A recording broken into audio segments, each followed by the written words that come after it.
اولئک حزب اللہ الا ان حزب اللہ هم المفلحون، یہ اللہ کی فوج ہے۔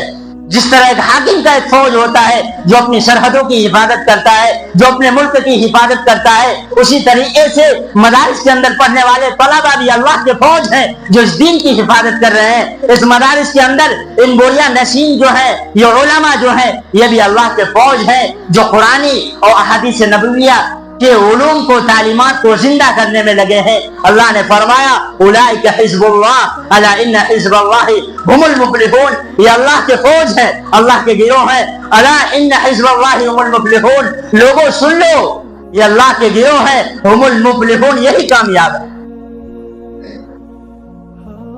تو آپ ان مدارس کو حقارت کی نگاہ سے نہ دیکھیں، ان علماء کو، اس دینی تعلیم کو آپ حقارت کی نگاہ سے نہ دیکھیں۔ اس لیے ضرورت ہے کہ ہم ان دینی علوم کو سیکھیں اور اپنے بچوں کو بھی سکھائیں۔